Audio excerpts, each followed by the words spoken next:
This is the second of 3 launches for Caribbean Literature in Transition, 1800 to 2020, and it focuses on the period 1920 to 1970. I think that Cadella, Forbes and Rafe DeLeo had the hardest task, because this is the period people really think they already know about. So it was a real challenge. As general editor of this project, I'm really grateful for the opportunity to say a few words about the project as a whole, which has been a mammoth endeavour and a really properly collaborative achievement. So it was initially prompted 5 years ago by an invitation from Ray Ryan at CUP for Caribbean Literature in Transition to be part of their wider series of Literature in Transition. And I was given the space of 3 volumes and began to think about how and with whom to organise that space, which felt really kind of a large space at the time, and now feels not large enough. Everything since then has been possible really because of the wonderful editorial team, and I'm really grateful to all the co-editors for this project for embracing with such enthusiasm the opportunity to do a great deal of work.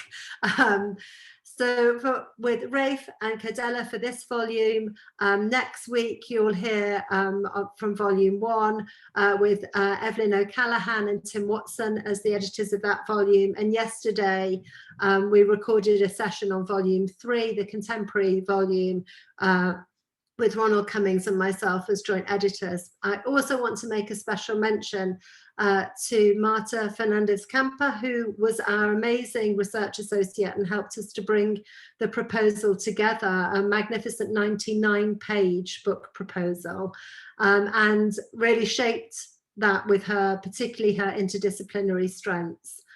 And then obviously we had all our wonderful contributors, some of whom you'll meet tonight, who took the outline and coloured it in with their expert knowledge. And really, I think, you know, it does show that this field is not just full of colleagues who are generously kind of predisposed to share their findings and develop the field collectively, but actually it's a necessity for us to work collaboratively to understand better the nature of this field, Caribbean literature. So a project of this kind is a lot of work, no doubt, but it's also a privilege. And I think we all recognise that we had a really special opportunity to think about the field on a kind of bird's eye view, and to think about what we might be able to do with that opportunity. Those of us who work in this field already know that in relation to Caribbean literature, its definitional parameters are unfixed and open to contestation, sometimes lively contestation. Where counts, who counts, when counts. So we were aware that to shape the kind of scholarly inheritances of this moment was a powerful opportunity. And we wanted to make some big gestures in that regard. And I think the chronology is certainly one of those. You know, certainly when I began researching this field just over 30 years ago, it was kind of commonly thought that sort of Caribbean male writing began in the 50s and women's writing began kind of in the 70s or 80s. And now, you know, to go back to 1800 felt like a really importantly bold and provocative gesture. We chose moments that overlapped and moments that were significant both politically and culturally for us as a team. We spent quite a lot of time thinking about 1920, 1970. Of course, what we didn't know at that time was that 2020 would also be a politically and culturally significant moment. We wanted to try and represent the multi-locational and the multilingual character of the region, but always recognizing that we were doing that through Cambridge University Press for an English-speaking audience. And I think we can really see that now the field has changed so much in that regard, also through translations, and that there really are far more scholars who do work comparatively and help to connect Caribbean literature in transition in that way. I think we were also aware that we didn't want this collection to be definitive in a kind of classical way of presenting the field with kind of authority and confidence. Instead, we wanted to insist that there was so much more to be known. to leave certainly a longer and a fuller history, but also to leave trails for scholars to come to hint at work that still needs to be done, that remains unfinished. And in this way, I think that, you know, I feel really pleased that the project has worked out in that way, and that it doesn't just discuss and represent transitions within Caribbean literature, but maybe it itself is a moment of transition, that it marks the expansion of critical inquiry, the expansion of literary history, and indicates, I hope, the really open weave of possible ways of reading yet to come, opportunities for critical interventions for those of you who might be students who are joining us and thinking where to do your graduate studies. Well, there definitely is a place for you here, and lots of opportunity for you here. So I'm really, you know, proud to have been part of this project and to have worked with such an amazing team and teams, and to think of this work as redefining but not definitive, and to imagine that in its next iteration it will have at least 6 volumes.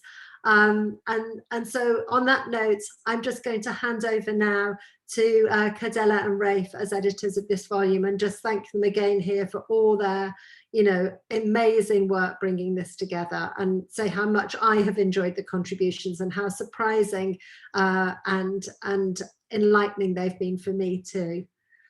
Thank you.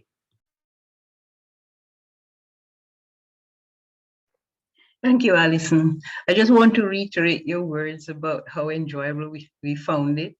And just to very much welcome our audience. Thank you very much for coming. I want to say again a very special thank you to the 23 contributors whose amazing work made this a truly, we think, groundbreaking volume. We are very proud and honored and excited by what we have seen produced in this volume.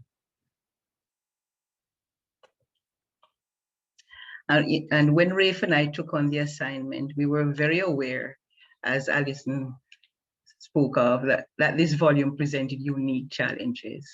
The first 7 decades of the 20th century, and in particular mid-century to the 70s, are key in the received literary history of the Anglophone Caribbean. And so our challenge was to represent that history faithfully while bringing fresh perspectives, other lenses to bear on a literary discourse so canonized as to be considered signed, sealed, and delivered in terms of the foundations it had laid. We ended up with a very rich offering in which established scholars as well as younger and emerging voices revisited old texts, locations, and archives, and allowed us to see again why this literature is so exciting. Part of its uniqueness is the multiple locations and intersecting networks through which it has been played out, which does show, of course, why the creolization discourses have had such enduring provenance, despite the many ways they have been challenged in the current times. We began with the 1920s for an important reason.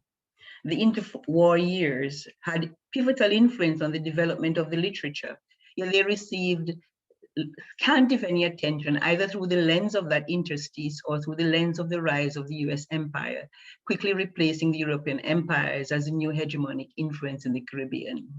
Imani Owens will speak to her chapter, but together with other essays in the volume, including the opening essay by Erin Fexkens, her essay helps to chart the obscured production and dissemination routes of Anglophone Caribbean literature through the United States, Panama, that's the Canal, and within the context of US intervention in the region up to and through World War II. Rafe is going to speak to sections 3 and 4. I'm just going to give a quick overview of what we see as important factors in the first 2 sections, literary transitions and cultural and political transitions. These speak to each other as the essays highlight the close relationship between the literary production and the cultural, political, and indeed geopolitical context out of which they arrived. One thing that is very striking is the way the essays by Carol Bailey, Ian Robertson, Carolyn Cooper, and to some extent Ben Etherington and Jason Allen Pesant, who will speak to his chapter, work together to centralize the role of orality and oral performance culture, not as simply one strand of influence in the period, but as foundational in the literary debates, literary production, and the literature's ability to reach its local audience. Our spotlight on theater, spoken word poetry, and the performative arts generally are part of what allows the volume to make this intervention. And it's a very crucial one that affords insight into the ways fiction, and particularly the novel form, was allowed to become the main guide for assessing the literature. Yet it was through other genres that the astonishing literary boom was reaching the populace. And we see how conversations between writers, among writers and their audiences were having, those conversations they were having among themselves were often deeply self-referential. And this debunks any idea that the literature was concerned only or even primarily with writing back to empire.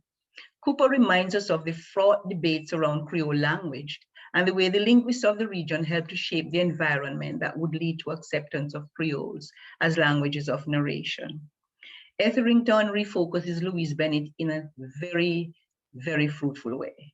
He shifts the discourse on local publication and dissemination routes, and he shifts that from the famed literary periodicals of the 1940s to examine newspapers and the intersection of Bennett's live performances and the Gleaner's publication of her poems. In doing so, he looks at independence writ small in terms of a beautifully coined phrase, daily decolonization. I really love it. That took place probably unobserved under the radar, if you will. At the same time, Claire Irving's meticulous archival work brings to light numerous unknown or overlooked periodicals, evidence, she argues, of, quote, a collective turn to magazines by middle-class West Indians who sought to shape the discourses of the time, end quote. Linguist Ian Robertson brings to our attention something our criticism often forgets, that literature is taught in schools. His focus on statements by canonical authors such as Lamming and C.L.R. James shows that the writers saw literary discourse as an educational enterprise, and his work on how they were personally invested in the formal school systems is extremely valuable. Caribbean literary theory, named as such, was late in arriving on the international scene, and when it did, the focus was more on the work of individual Francophone theorists such as Fanon and Glissant and Cuban Alejo Carpentier.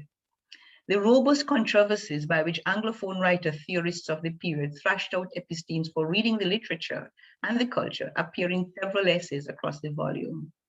In section 1, Merle Collins's Explorations of the Self helps us to see the way such theorization crossed not just multilingual Caribbean, but multiple genres. These essays challenge readers to decode the unique idioms of Caribbean theoretical discourse and recognize their far reach into current ideas about theory. I am particularly happy to see the place Gordon Rollaire occupies in some of the essays in this volume. Rollaire is one of the most consequential Caribbean metacritics, yet among the least known outside the region. And this is largely because, as a matter of political choice, I think Rollaire never published his work in international media, but always locally. Inevitably, the handprints of major writer theorists such as Kamau Brathwaite are all over the volume, but also extremely important is the way the essays unearth or resituate obscured and forgotten writers, whose work shows that many of the themes and concerns of the boom years and the present moment were not addressed merely in a precursory way early in the century. In section 1, Eric Walrond, Andrew Salke, W. Adolph Roberts, the poet Martin Carter, and many others stand out in this way. And more especially because, as with so many Caribbean writers, their fields of influence and activism spanned literature, politics, journalism, and other areas. Mary Lou Emery's essay on Caribbean modernisms allows us to reflect on this. Emery examines the artistic coalitions, particularly with visual artists, within which many of the writers operated. In a very real sense, to say nationalism has been a hallmark of Anglophone Caribbean literary criticism during the period our volume covers is to highlight one strand in the way the issues of modernity come hand in hand with any discussion of the Caribbean. It is Emery's essay that highlights the parental relationship of modernity and colonial chattel slavery. And perhaps that relationship is implicated in the fraught contestations of multiple nationalisms in Laurie Lambert's amazing PostColonial Stirrings, to which she will speak, and Michael Niblet's Imaginaries of Citizenship and the State, as we contemplate how, like the literature, the nationalism in the very moment of its birth was already looking back on itself in ways that prepared us for the upheavals of the future. In a real sense also, these essays, 11 of them in sections 1 and 2, while bringing back a very grounded sense of the local vernacular input in the period's literary output, also point to far-flung connections and indicate that there are other stories to be written about circuits of production, such as Panama. And at this point, without further ado, I'm going to hand over to my co-editor, Rafael Daleo. Thank you, Cordella, and welcome everybody. So I'm going to talk a bit about the other two sections of the volume. But first, I want to repeat how proud we are as editors of how the project turned out. It was really a pleasure for me working with Allison as the project editor, with Cordella as a co-editor, and with all of our contributors who wrote wonderful essays for the volume. The collection features some of the best critics of this pivotal moment in Caribbean literary history, both established scholars who have helped define how we understand major writers and movements, as well as new voices who will establish how we look at this important time period going forward. The book's third section is titled The Caribbean Region in Transition. So this section is about the Caribbean in global context and the massive shifts that took place between the 1920s and 1970s in the Caribbean's relationship within the region and with the rest of the world. The story of Anglophone Caribbean literature has often focused on the mid-20th century through a group of writers publishing in England. Our volume complicates that story by exploring a range of other transnational connections, especially in this section. Dylan Brown's essay revisits that well-known story to question the received version of Windrush writing as centered on exilic nationalism. From there, the section of the volume expands outwards, showing how the Caribbean's cultural and political relationships to the rest of the world experienced multiple overlapping transitions during this period. These essays extend the limits of how we understand these exchanges by bringing into the conversation, for example, the presence of Caribbean writers in Canada, working with the Canadian Broadcasting Corporation in the 1960s, which Michael Buckner's chapter discusses. Imani Owens will talk today about her chapter from this section, about the shifting relationship between the Caribbean and the United States during this period. Alongside these Caribbean diasporas in and interactions with the global North, Part 3 also explores more horizontal exchanges within and beyond the region that have only recently received scholarly attention. So other chapters from the section include Simon Gikandi's tour de force reading of the international networks connecting African and Caribbean writers. The chapter uncovers wonderful archival insights, starting with Kamau Brathwaite's and George Lamming's visits to the University of Nairobi, to show not only the history of Caribbean Pan-Africanist visions of the continent, but also how African writers such as Ngugi wa Thiong'o came to imagine their own national literature and culture through what Gikandi calls the reverse crossing, the reading by African authors of Caribbean writers like Fanon or Lamming. The volume therefore centers these South-South conversations in Gikandi's chapter, as well as a chapter by Amanda Perry, where we see writers like C.L.R. James, Andrew Salkey, and Kamau Brathwaite in dialogue with Cuban intellectuals such as Roberto Fernandez Retamar and Nicolas Guillen during the early years of the Cuban Revolution, or my own chapter, which explores the influence of Haiti, first through its revolution, but also because of the political and cultural significance of its early 20th century occupation for writers from throughout the region. The final section, Critical Transitions, engages in meta-commentary, examining both the emergence of a self-conscious tradition of literary criticism during this period, as well as the transitions taking place among scholars today to expand that tradition. Glenn Griffiths contributes a chapter uncovering the institutions, such as the BBC's Caribbean Voices or debates centered at the University of the West Indies in Jamaica, that enabled this emerging literary criticism. International intellectual movements in cultural studies, postcolonialism, and today's return to Sylvia Wynter's work are unthinkable without the debates of this period happening within the region, with a UWI school, including figures like Wynter, Brathwaite, Rollaire, or Edward Baugh, serving a similar role to the Frankfurt and Birmingham schools in shaping global theoretical movements. Other chapters in this section then pull at loose threads in how this period is remembered. Antonia MacDonald asks why certain prolific writers of the mid-20th century, W.A. Roberts, Roger Mays, John Hearn, Vic Reed, Garth St. Omer, have received less scholarly attention than figures like Brathwaite, Lamming, Naipaul, and Walcott. Anthea Morrison shows how women writers from the 1920s to the 1970s, from Una Marson and Amy Jacques Garvey to Elma Napier and Sylvia Wynter, have begun to be recuperated during the past 20 years. Margaret Love argues for the importance of sexuality to the writing of this period, while Reed Aiken shows how Jean Rhys's novels continue to influence Caribbean writing into the 21st century. And we'll hear from Lisa Autar discussing her chapter from this section, which is part of the volume's exploration of sexuality, as well as the project of broadening the range of authors that we revisit to help us gain a fuller picture of the writing of this period. So I want to turn it over to our contributors now so that you can hear a sampling of these wonderful essays. You'll hear one person from each section. So Jason from the section Literary and Generic Transitions, Lori from Cultural and Political Transitions, Imani from the Caribbean Region in Transition, and Lisa from Critical Transitions. They'll speak in that order, and you can look for their bios in the chat. We will have time to answer questions at the end, so please put any questions that you have into the Q&A. And with that, let me turn it over to Jason.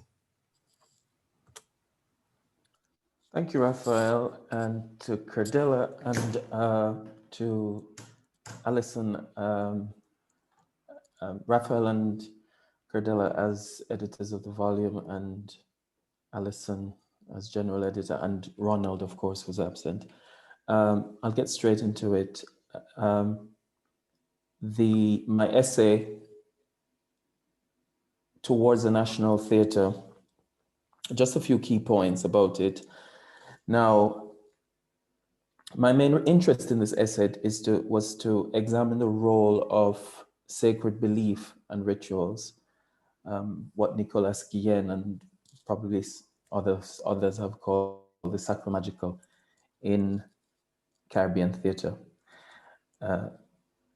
Now, one thing that question itself points to is how Caribbean theatre challenges the Western division of life into sacred and secular. In other words, how the sacred permeates what we might choose to call the secular, or they inhabit, they necessarily work together. So a lot of what makes theatre in the region, as my chapter shows, is the preeminence of African ancestral traditions in which this distinction does not exist, and indeed in which all of the dynamics of life are bound by a rhythm that acknowledges the links between visible and invisible words. Let me hasten to say here, of course, that while this chapter focuses on African ancestral traditions, there are other ancestral traditions, such as Indo-Caribbean traditions, other Asian ancestral traditions are of course central, are of course important in Caribbean theatre. However, this chapter, I focused on the African element, and that's that is mainly due to a question that comes down to the preeminent influences that we are able to identify, certainly in the pieces and the works that are mostly available to me, I would say. And of course, the African element in Caribbean theatre is the strongest and the most visible. It's the strongest. So, but I just wanted to make that point. So this was highlighting this the African ancestral element and how it manifested itself in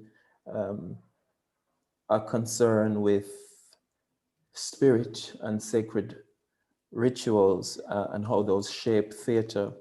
This was essential, an essential way, my chapter shows, of preserving humanness. Preserving humanness, by which I mean an alternative view of human being from what comes to us through colonialism, namely reduction of life to the reduction of human life to what we know happened in slavery, where human beings are to the enslaved were, to use Orlando Patterson's term, a state of the term slips me here, Orlando Patterson's famous term of that condition of being alive but alienated from who one is. And of course that continues in the post-slavery Caribbean with respect to class and so on. And the social material dynamics of what that all of that produces. So that while this was a way of understanding what makes Caribbean, this was a way of understanding what makes Caribbean theater distinctive. But it's also worth stressing that theater from the region can, of course, be approached with different questions from different perspectives other than my own here, of course. And but this was an overview of 20th century production that looked, or that in which I tried to look at the role of these kinds of ritual performance within the theater, and it foregrounded, where possible, performance rather than text. Cordella Forbes already mentioned orality, linked to my chapter and talking about orality. I would add embodied performance and how those are linked. And the relationship of orality and embodied performance, or embodied culture and knowledge, I would say, to politics, and how that relationship itself challenges our understanding of the political. And I'm conscious of my time. So one other thing that I should say, or that follows on from that point, is the kinds of texts, the kinds of works and the figures that I considered here, in thinking about this relationship of embodied performance, embodied knowledge, and the political. I looked at figures such as Una Marson, C.L.R. James in the producing theater in the 1930s, Jean Rhys Mars in Haiti, and his articulation of the centrality of Haitian Vodou in theater there. Then Félix Maurice Leroy, Aimé Césaire, Rex Nettleford, Beryl McBurney, the Jamaican pantomime, and Sylvia Wynter as well, who has been mentioned, who serves me in this chapter as a theorist, as a kind of thinking, I don't want to pass my place as a thinking companion, but somebody who helps to think through a lot of these issues, as much as she is a producer of theater herself.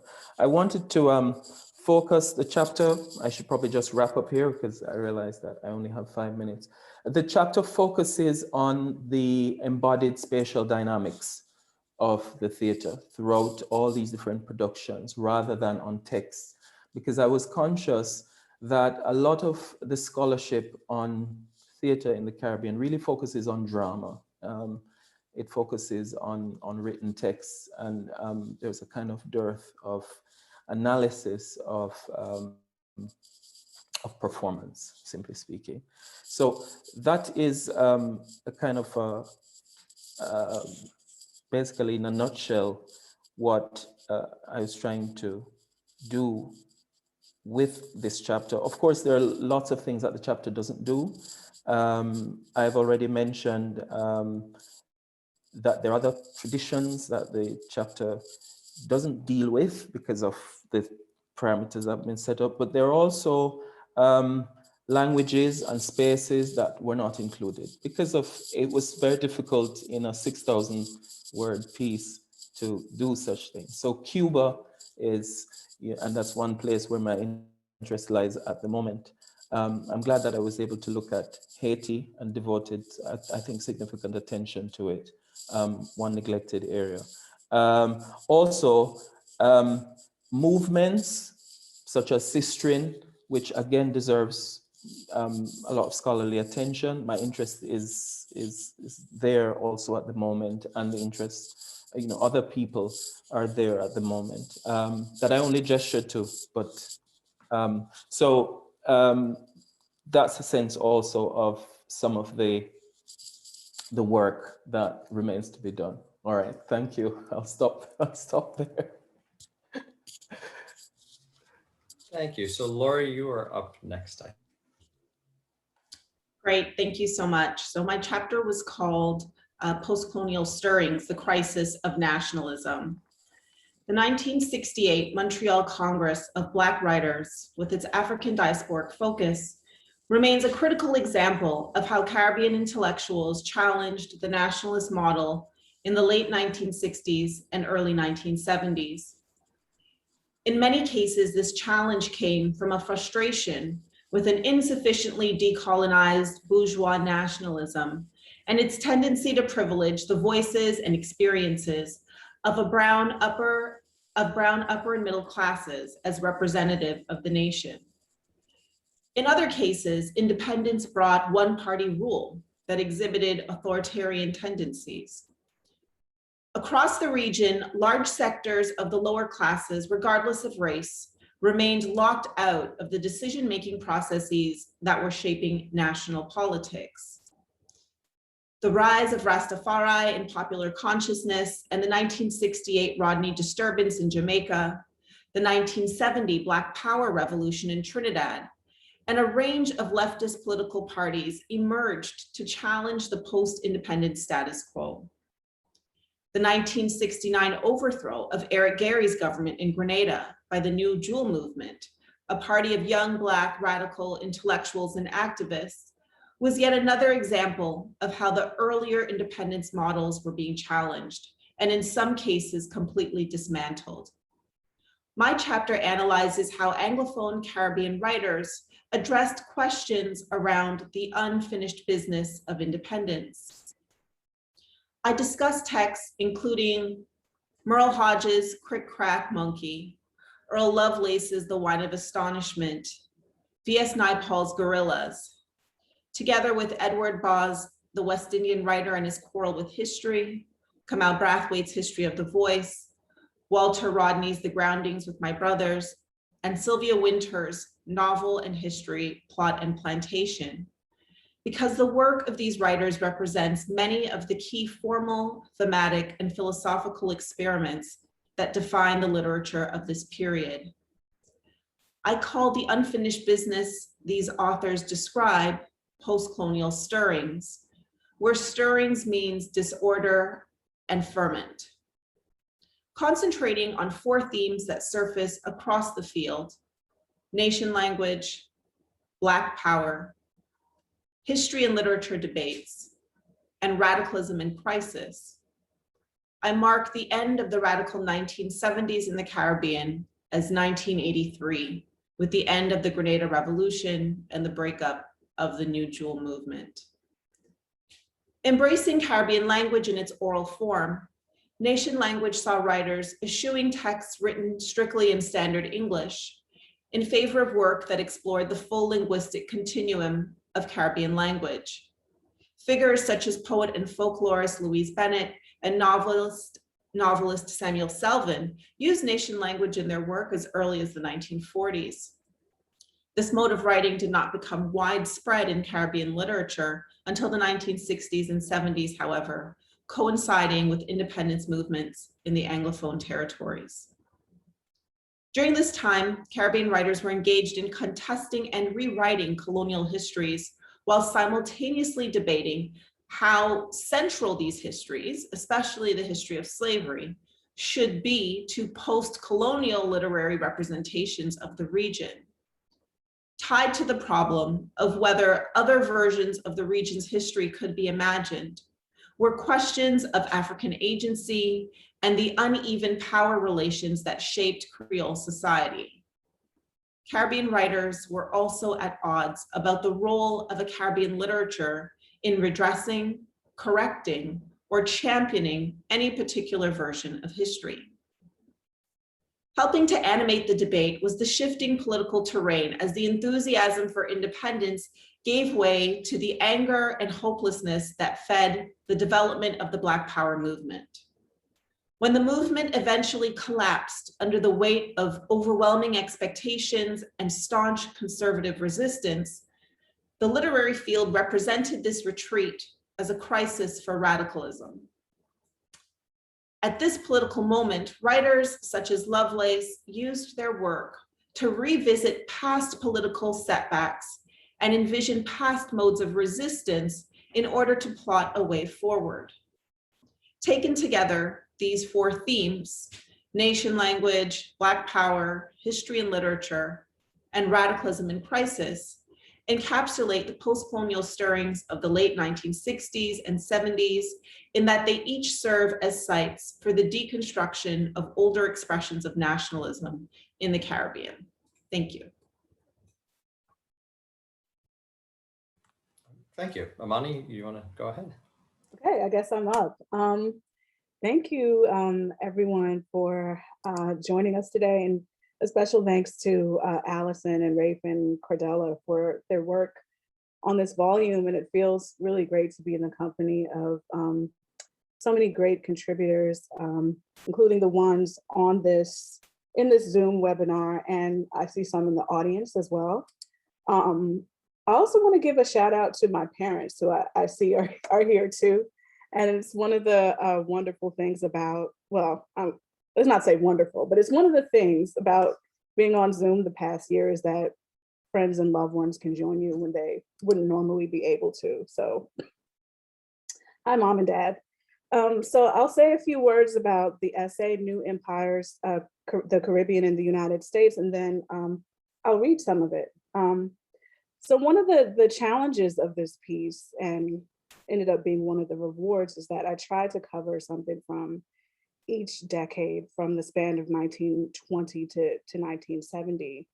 But one of the things that helped me with that is that lately I've been sort of deepening my engagement with Sylvia Wynter, who is a person who often looked back to the interwar years, which is what I was originally, the original scope of my work was the interwar years.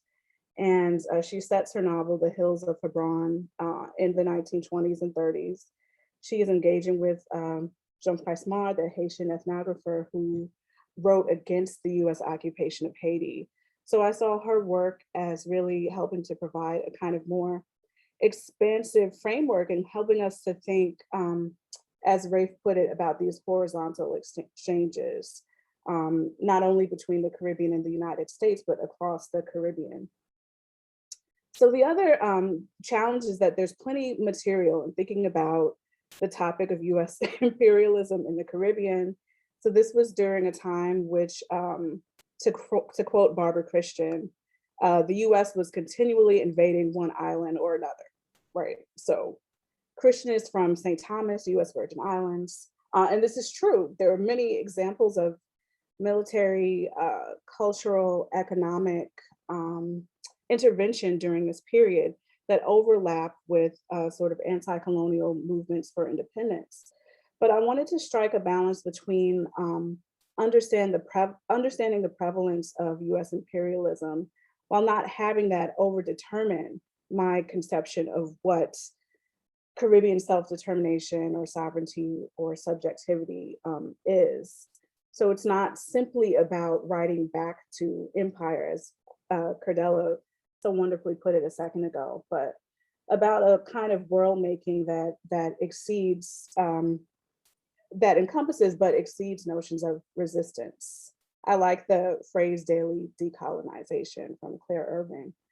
So what I'll do is I'll read the first couple paragraphs of the essay, and I don't know where that will put me in terms of time, but hopefully someone will tell me. Okay. You see me looking down, it's because I actually have the print book in front of me. In her 2009 essay, What is a Caribbean Writer?, Guadeloupean novelist Maurice Condé describes Panama Canal construction as an epic tragedy on the stage of modern Caribbean life. Quote, at the beginning of the 20th century, hundreds of thousands of Jamaicans, Trinidadians, Barbadians, as well as Guadeloupeans and Martinicans rushed to dig the Panama Canal. They would pay with their lives for this technical feat, this marvel that split the world in two, and would die buried in the mud of Gatun, end quote. And just as a sidebar, in the before times before the pandemic, I did sail the canal and go through the locks, and there's a ghostly feel to it. Stuff happened there. While the United States oversaw the construction of the Panama Canal from 1904 to 1914, the bulk of the hard labor, the dredging, the digging, the clearing of brush, and the handling of explosives was completed by laborers recruited from the surrounding Caribbean islands. Condé's image of the canal as a mass grave stands in bleak contrast to the United States' narrative of modernity's triumphant march. To be a Caribbean writer, Condé suggests, is to encounter death as a historical condition of Black hemispheric modernity. Yet, in Condé's account, the material and symbolic consequences of the event also occasion new forms of Black leadership and cultural production. She says, Marcus Garvey saw for himself the immense misery of his fellow countrymen and thought up the idea of a massive return to the lost continent, Mother Africa. And that's during Garvey's visit to Central America. Condé positions Panama and Central America as a point of origin for Marcus Garvey's Pan-Africanist movement, and more generally for a Black political consciousness attuned to the connection between American empire and Black death. At stake, too, are the ways in which the entanglements of empire and Jim Crow shape Black movements, migrations, social struggles, and indeed the embodied practices of both Black labor and writing. How am I doing on time? About 2 more minutes, 1 more minute, 2 more minutes? Okay, I'm gonna keep going. Condé's Conceptual Terrain links the geographies of the Caribbean, Central America, and the United States. What would it mean to start here in the mud of Gatun as a vantage point for critical understandings of Black cultural production in the first decades of the 20th century? It would require attention to the rise of US imperialism and its entanglement with the legacies of colonialism and slavery in the Caribbean.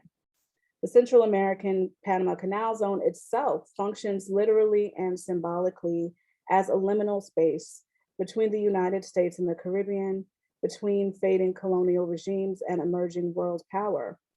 Alongside the anti-colonial uprisings that swept the Caribbean in the first decades of the 20th century came a flood of US intervention, which I was talking about, invasion and influence from massive industrial projects such as the Panama Canal, to corporations like the United Fruit Company, to the military occupations such as those in Cuba, 1898 to 1902, Haiti, 1915 to 1934, the Dominican Republic, 1916 to 1924, years which significantly overlap with the Harlem Renaissance, to the establishment of US bases in Trinidad during World War II from 1941 to 1947. US tourism and business interests also shaped the cultural and economic landscape of the region, and many Caribbean subjects perceived that one imperial power was merely being replaced with another. At the same time, a flourishing literary culture became a means of responding to historical change and redefining Caribbean life. Caribbean migration to the United States further shapes discourses of cultural identity and Black modernity. Attending to these various intersections provides a dynamic framework for understanding the regional specificities of Black transnational culture in the Western Hemisphere. I think that might be a good place to pause. If I had kept reading, I would have read Nicolas Guillen's quote from his poem, West Indies Limited, where he talks about the tourists who, quote, come to munch our blue sky and wash it down with Bacardi. I love that line. It always goes over well at conferences when people are about to go down to the bar.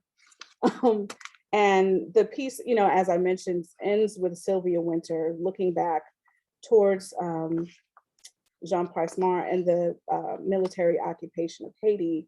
And then I end by saying, for Wynter, Caribbean culture enacted a revolutionary process of reinterpretation and resistance that writers would continue to draw upon well into the post-colonial era. So I'll stop there. Thank you. So Lisa.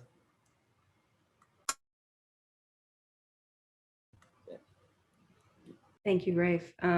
So first I want to congratulate Allison on as general editor on her realization of this field assessing and reimagining project, something that I think she's particularly gifted at and from which we all benefit so greatly as scholars, as teachers, and as guardians of the histories and futures of Caribbean letters. But I also want to thank Rafe and Cordella for inviting me to be a part of this volume.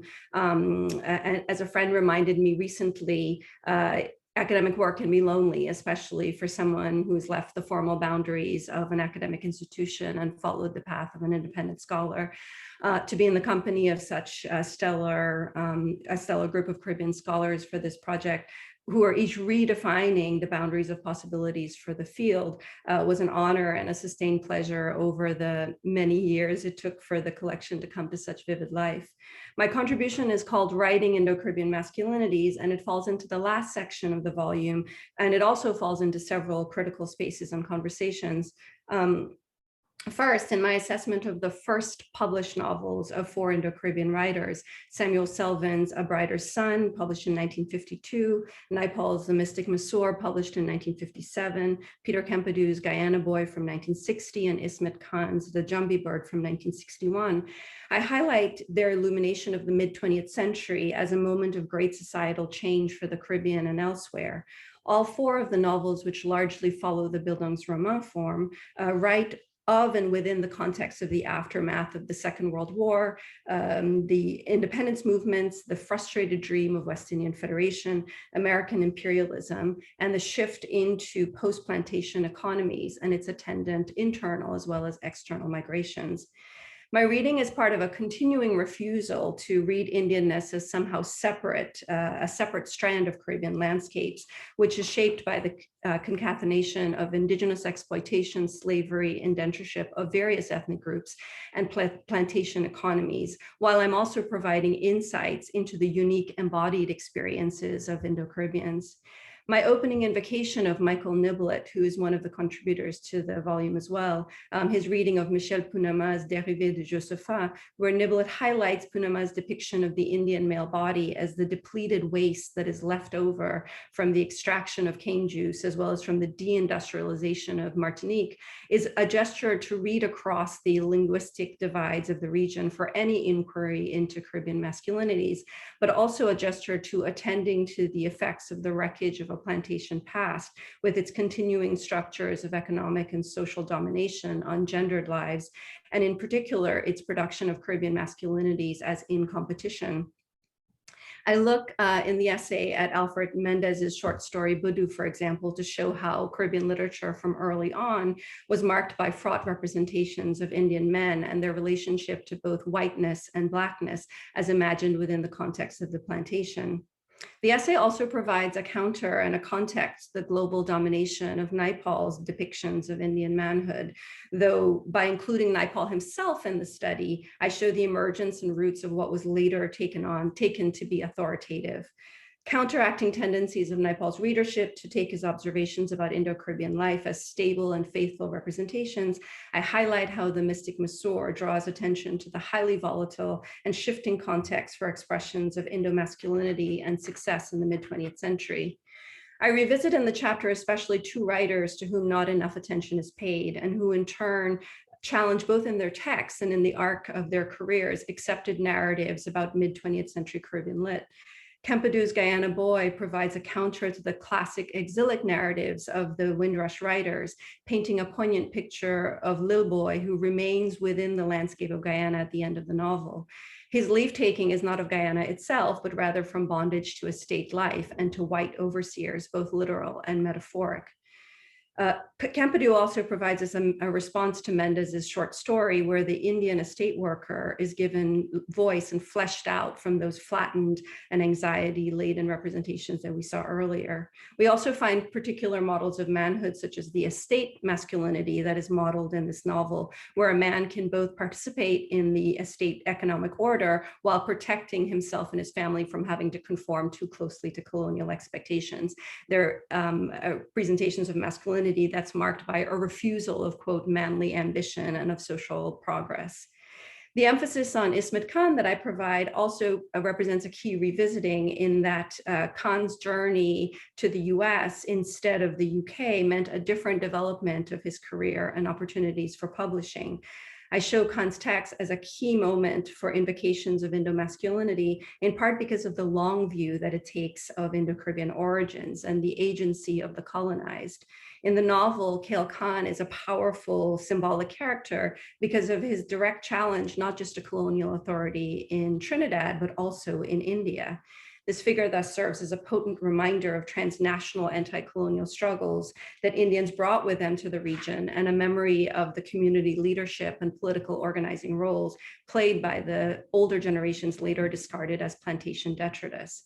The generation of the indentured in these four texts is at times a repository for the anxieties of a modern generation, and also an influential model of masculinities to be wrestled with.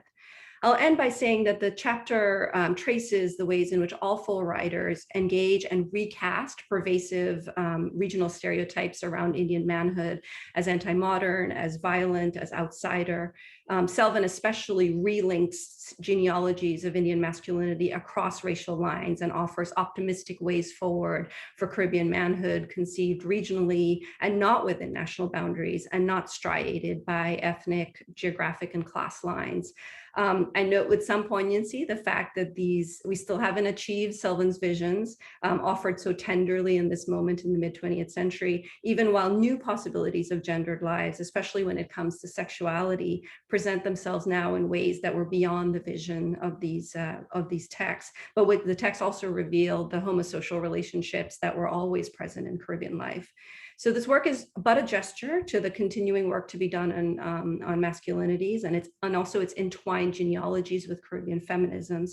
And I thank you for the opportunity to share this part of this journey. Great, thank you to everyone. So at this point, we wanted to invite the contributors who are here in the audience to turn on cameras and so that we can acknowledge everyone who's part of this project, or at least everyone who's here who's part of this project. And you can see some of the other contributors. And in the meantime, if you do have questions, if audience members do have questions, you should feel free to post them either in the chat or the Q&A. We did get one question about the writer N.D. Williams. And so that was responded to in the Q&A, that there is a chapter in volume 3, chapter 12 of volume 3 does discuss the novelist N.D. Williams. So if there are other questions that have come up, please keep those coming. And you'll see more folks joining us among the contributors.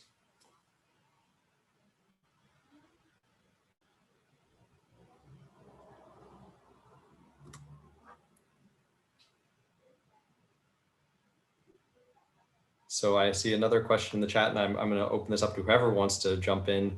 So I was disappointed to find only sporadic references to Dutch, Caribbean, and Surinamese literatures. What can be done to better integrate US, UK scholarly worlds with the work being done in and on those parts of the Caribbean? And yeah, that certainly is a blind spot, Cordell, that you and I mentioned in the introduction, but do not address further than that. I'm not sure if others in the audience, in the group here, want to address that.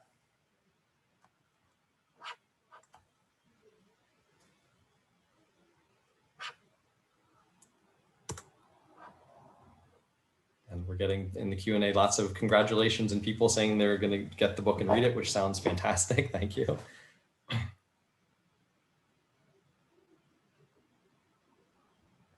Nice to see folks. Thank you all for joining us. Cordella, I don't know if you want to add anything in terms of what we've seen here today.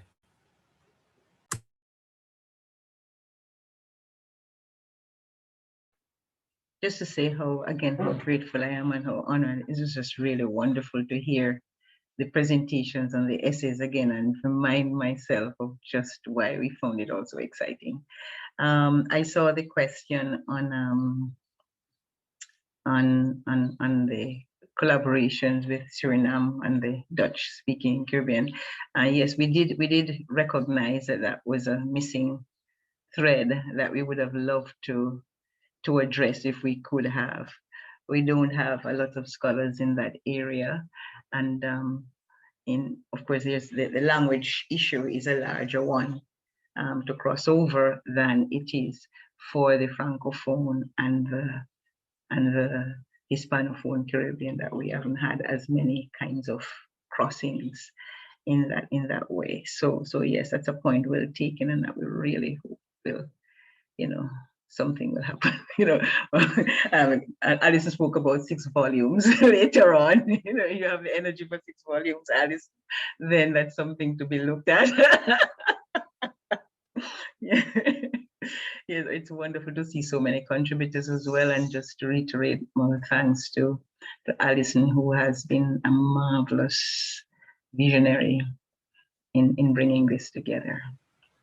There's a question in the chat about Paul Keynes Douglas and Louise Bennett, and certainly Bennett features prominently in a number of chapters. And Cordella, you mentioned Ben Etherington's, which may be the most kind of in-depth reading of Bennett in the volume, but Bennett is all over the place in this, and certainly the idea of kind of orality and oral performance, as you said, is really important to this time period and the development of the literature. Yeah. Okay, I think we have reached the end that way. I'm seeing in the Q&A a few more things popping up. Okay, so how does this volume relate to the previous history of Caribbean literature by, for example, James Arnold? That's a question that is here in the chat. Do we imagine? Sorry, do we imagine? It's now in the chat for everyone on the panel to see, I guess. I'm trying to find it.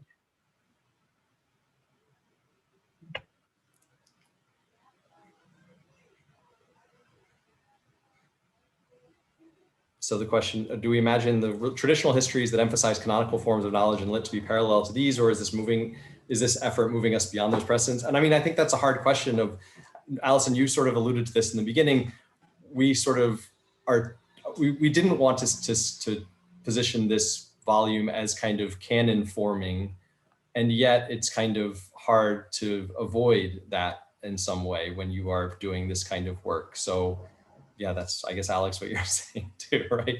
So I don't have a great answer beyond the idea that by defining it as Caribbean literature in transition, the idea is that we're like in the middle. We're not at the end point. We're not kind of consolidating so much as the kind of lame metaphor I used was like opening up, pulling at loose threads or something like that, more than weaving everything together into a complete story. I don't know, Cordella, if you want to add to that. Just that, Alice and I think it was use a very interesting word, protean. We were very aware that we're not into canon building. I mean, it happens. It's going to end up being, I think, part of the the accepted discourse, the important discourse on Caribbean literature. But we're so aware of how this field is so shifting and so changing. And part of its way of operating is to question itself. The discourse questions itself in the very moment that it is being, produced. And so, I think that is where our intervention has to be seen. I must say, though, that I felt really good about the way the volumes as a whole try to cross over from just a concentration on the Anglophone. And I would say that's one of our major contributions to discourse, that a lot of unearthing of the connections and the real-time conversations and collaborations among writers and other activists across, the region as well as the globe, including the non-traditional areas, has been, very, very, I think that's been very fruitful. I think the essays are very, very fruitful in that way. I've really enjoyed, some of the things, and even being reminded in different ways, of some of what we knew. I think again about Simon Gikandi's essay on the reverse crossing and, the connection with Africa and the Caribbean is something that was always out there, but looking at it again in terms of a reverse crossing and the ways in which, the meetings among writers produce a two-way flow of influence, so even the things that we already knew, I think, the volume does give us some fresh archival work that is going to be very important going forward.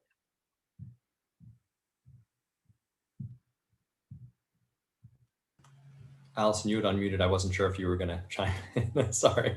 I'm happy. I mean, I guess in a sense, Cardela's, both of you have said a lot of what we were hoping for when we thought about it. And I think we kind of didn't really want to necessarily position this as a literary history alongside other literary histories. But I think collectively what it does do is to say that the dominant literary history of that mid-century kind of Windrush is possibly the least representative moment in Caribbean literary history in terms of the lack of kind of diversity of location and language and everything. So I hope implicitly there is a kind of call to go back and rethink some of those histories and to look at their kind of thicker transversal kinds of character.